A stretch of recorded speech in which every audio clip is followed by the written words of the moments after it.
Do you know why the colors orange and black are associated with Halloween?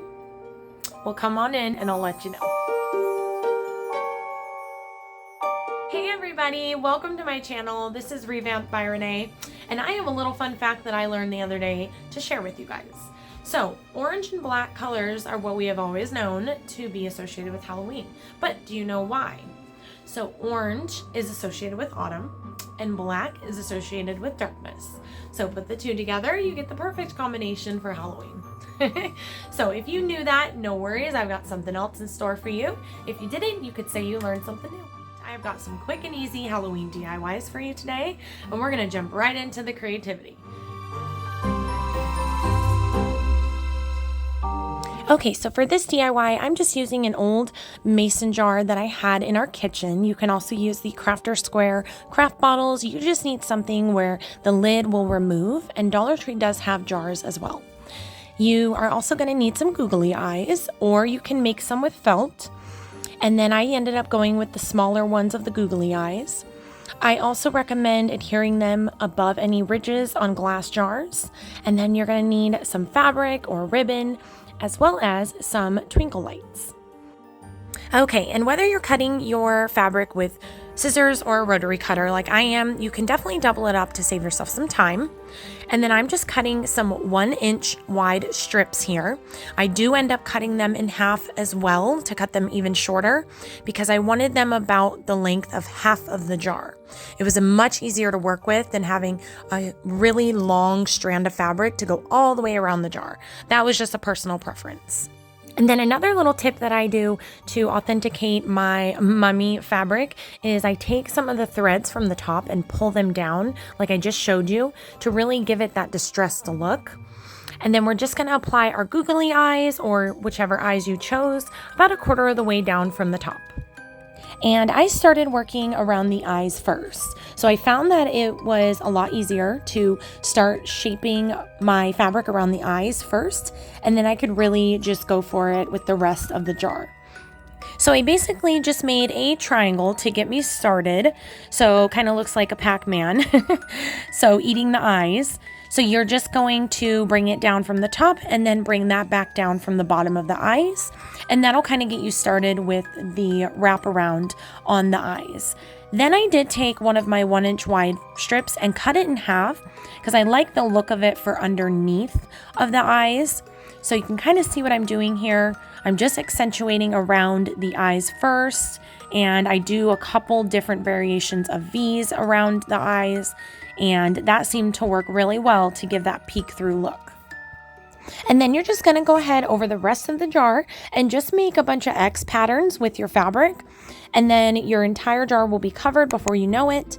And then I did take a few of those 1/2-inch wide strips and fray them down really well to really give the mummy that authentic look that he has of being distressed and having these torn rags wrapped around him. And he turned out absolutely perfect. Then you're just going to undo your lights, and if you have ones that are wrapped around like this, I would recommend just leaving them loosely wrapped in a coil shape like this because it fit in the jar so perfectly, went right down into it, and really filled in around the inside of the jar. So I would recommend just keeping it as is. And this step is completely optional. You can simply just drop your battery pack into the jar and be done. I went ahead and took some Velcro squares. I picked up at Dollar Tree, cut them in half, and then I took one end and placed it down onto the battery pack, and then put that other end right on top of it, and then adhered it to the bottom of the lid. So that way when I placed it in there, it actually hung really well and it stayed in place, and it's still there to this day. So that way all I had to do was just pull the lid off, and then it would be right there hanging for me instead of kind of fishing it out. But either way will work just fine. Just a little extra something to make it a little easier. And I really wanted to show you guys, look how bright he shined, even with all that fabric wrapped around the jar. The lights really help accentuate and make him look like a mummy because it shines through some of the thinner layers, but he is just so cute. How could you not adore him? He's such an easy DIY. You could make so many of them, and it would really help pull together all your Halloween decor.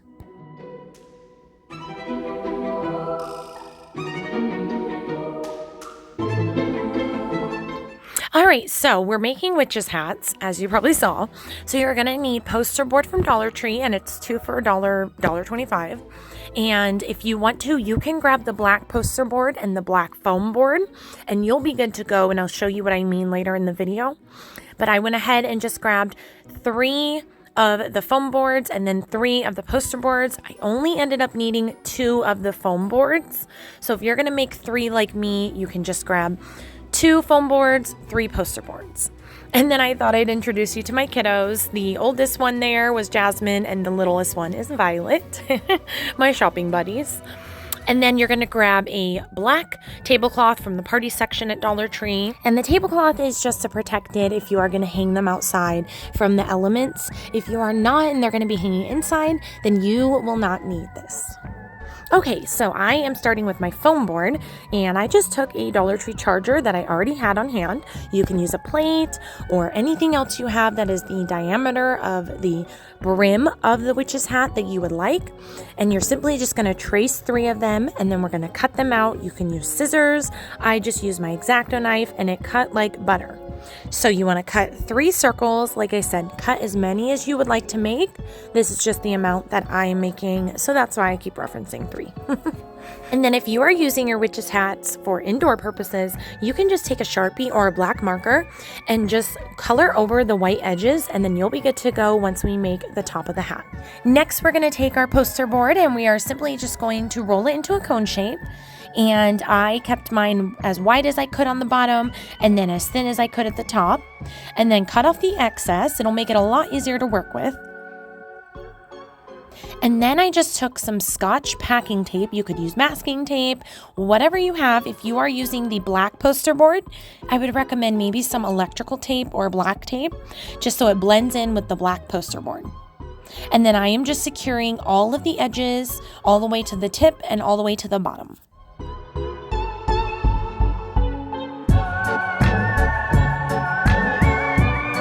And then you should have a cone like this. And then next I just measured out how tall I wanted my witch's hat to be. And mine, I did 16 inches from the top. Then you're gonna add 2 more inches to the bottom of that. So a total of 18 inches. Just mark at the bottom of 18 inches. Then you're going to cut all the way around your poster board as evenly as possible. If you don't, no worry, you can trim it up in the next step. And you'll see why I added those extra couple inches at the bottom there. It's actually going to help quite a bit secure our witch's hat to our brim.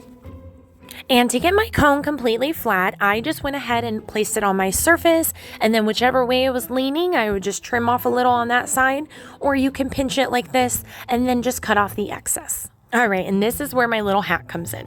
So that 2-inch mark that we made, you're gonna cut from the bottom up to that. You can either make an entire circle all the way around your cone to completely see where you need to cut up to, or you can just cut one like I'm doing and follow it all the way around. And then you're just gonna bend those little notches inwards and flatten them down. And to help prevent any of these popping up or even pushing inwards, I added a little bit of tape to connect all of them, and it makes it a lot easier when you're just trying to glue it all down at once. And there we go. We have a perfect foundation to adhere to our foam board and complete our witch's hat. All right, and you probably guessed it. We are just going to add a generous amount of hot glue, and I focused on the edges of our cone since that is really where a lot of the sturdiness and firmness is. So you're just going to hold it down in place, and actually this poster board is very strong, so you can hold it down with some good force. Next, we're going to take our tablecloth, and you're going to shake it completely out and get it to its fullest size. And I just want to throw in that you can definitely use some black garbage bags or any garbage bags that you have to use this and save a few bucks on buying the tablecloth. This tablecloth, though, did cover all of my 3 witches hats, and I could see that it would probably have covered 2 more. So just wanted to give you an idea of how much space it would cover. All right, so this step, we're just going to get an idea of how much we need to cut for each hat.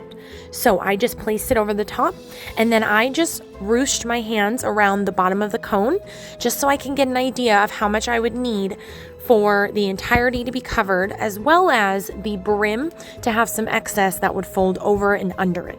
So I cut my piece off, and then I began working on folding in around the cone to where it would look a little more flat and straight.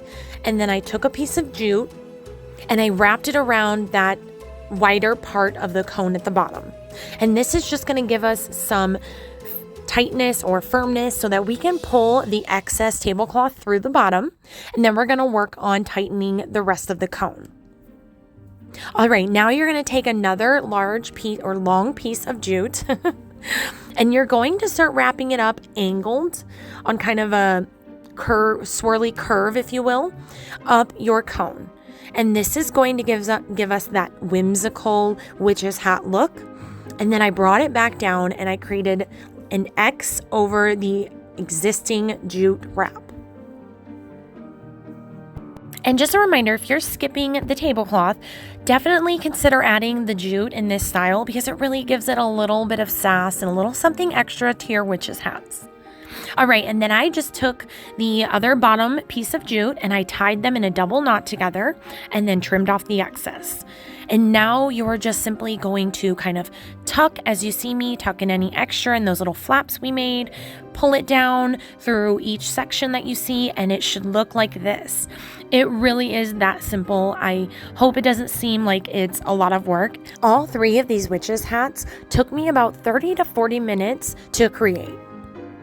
All right, and then you want to pull the remaining tablecloth down at an angle. You don't want it to be completely flat on the brim because just in case any water or anything from outside lands on it, it will kind of have a sloping slant to roll off of, if that makes sense. And then I am just pulling it tight and then adhering it with that packaging tape, and that is it. Cut off your excess and we are good to go. All right, and if you want to hang these, I just took a hole puncher and I pinched the very top. Since it's made out of poster board, it's easy. And you could also use a pair of scissors and just kind of shimmy it and work it in there, or a screwdriver, just anything with somewhat of a point. And then you're going to take your jute, or you can use fishing line if you want it to look like they're floating. I just really appreciated the look that the jute gave them, and I just took some eyelet hooks and worked them into the wood and then hung them up with the jute, and they just look absolutely adorable. They look like the witches came home and hung their hats out to dry from a super rainy day, and they are now in for a Halloween rest. All right, so that's going to complete another DIY video for you guys today. I hope you were inspired, and I hope these were so simple that you can whip them out in a moment's notice. Don't forget to hit that subscribe button because I have so much more content coming for you guys, and make sure you hit that like button so that I know what you guys are enjoying. All right, everybody, I'm so grateful you were here with me today, and I will see you in the next one. Bye!